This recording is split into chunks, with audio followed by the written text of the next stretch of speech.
There's a kind of strength the world worships, the kind that never breaks, never cries, never falters. The kind that smiles through pain and always says, "I'm fine." But that kind of strength doesn't come from power. It comes from fear. The fear of burdening others. The fear of appearing weak. The fear that if you ever fall apart, no one will be there to catch you. So you build a mask, a perfect, polished version of yourself. Strong, capable, unbothered. You hold everything together while quietly falling apart inside. This is SETHTRA Files, where silence speaks and every story hides a truth we've tried too long to forget. We call it strength, but what we really mean is endurance. Enduring pain without asking for help. Enduring pressure without complaint. Enduring emptiness while pretending to be full. We confuse numbness with resilience. We mistake emotional silence for emotional control. And in doing so, we teach ourselves to disappear. Not suddenly, but slowly, gracefully, politely. Until one day, you wake up tired of pretending, but too practiced to stop. You look strong to everyone else, but to yourself, you look like a stranger, someone who forgot what feeling safe actually feels like. The world rewards this mask. It applauds your discipline, your composure, your grace under fire. But behind that applause is a quiet tragedy. No one ever asks what it costs you to look that strong. Every compliment hides a misunderstanding. They admire your strength because they don't see your scars.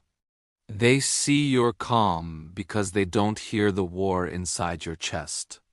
They call you brave, but bravery is just the name people give to the ones who never cry where anyone can see. Psychology calls this emotional suppression. It's when the mind learns to silence feelings in order to survive. It starts as protection. You hide your sadness, so you won't be mocked. You hide your anger, so you won't be punished. You hide your fear, so you won't be abandoned. But over time, hiding becomes your identity. You forget that the mask was ever removable. You start telling yourself, "I can handle it." You start believing it until your body says otherwise. The headaches, the insomnia, the tight chest, the fake smile that starts to feel heavy, the laughter that sounds rehearsed. That's your body speaking the language your mouth forgot. It's saying, "You're not fine, you're exhausted." The mask of strength is addictive because it works for a while. It gets you through work, family, love, heartbreak, and failure. It earns you respect, praise, and admiration. But it robs you of the one thing you need most, connection. Because connection doesn't happen through perfection. It happens through truth. When you always appear fine, no one thinks you need care.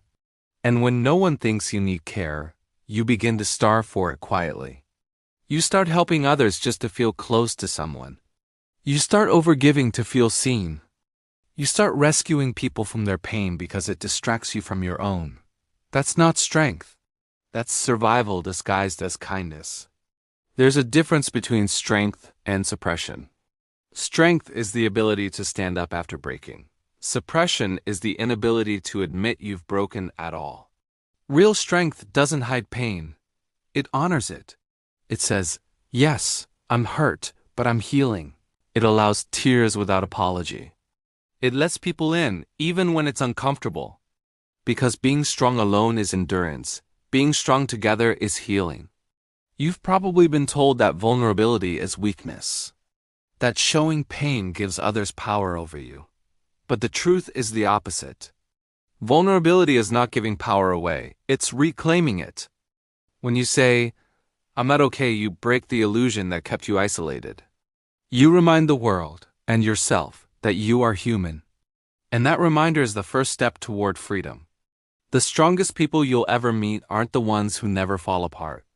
They're the ones who learn to fall with grace, to break without shame, and to heal without permission. You don't have to be the one who carries everything. You don't have to be the one who never needs help. You don't have to wear the mask forever. It's okay to put it down, to breathe, to cry, to feel. Because pretending to be fine is what destroys you slowly, one silent day at a time. The longer you hide your truth, the heavier the mask becomes. And eventually, the mask doesn't protect you. It suffocates you. There will come a day when your strength won't look like composure. It will look like trembling hands finally unclenching, like tears finally allowed to fall. Like a voice that shakes but still says, I need help. That's not weakness. That's the moment your healing begins. Because the truth is, it takes more courage to be real than to be perfect. It takes more strength to feel than to hide. So if you're tired of being the strong one, if you're tired of pretending that pain doesn't touch you, this is your permission to rest. You have nothing left to prove. Take off the mask. You were never meant to wear it forever. This is SETHTRA Files, where silence speaks louder than sound, and every reflection is a return to truth. If this story touched you, subscribe not to follow, but to remember who you were before the mask. Because real strength isn't about being unbreakable. It's about being whole, even after you've been broken.